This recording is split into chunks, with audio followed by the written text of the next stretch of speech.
we saw that the gravitational force is the attractive force between any two objects with non-zero mass separated by a distance. So does the apple fall towards the earth, or does the earth move towards the apple? Or do both move towards each other? It's actually simple logic. This is the earth, and say this minuscule object is an apple. Based on what we learnt about the gravitational force, both apply an equal force to attract the other object towards itself.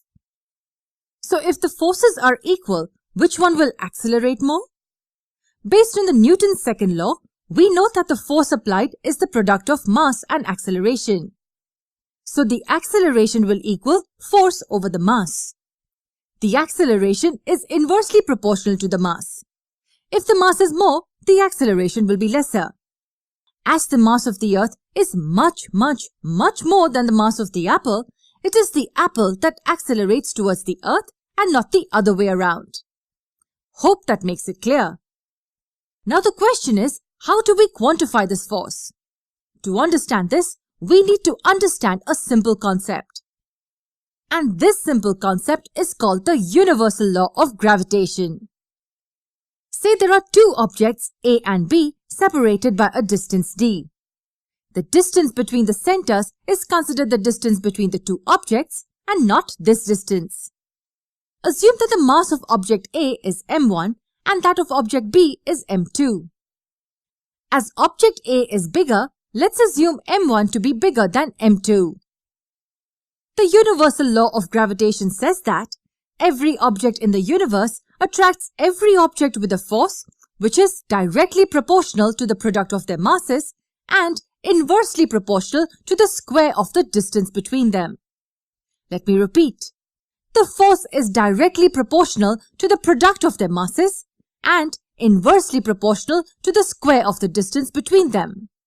With this data, we can write it mathematically like this.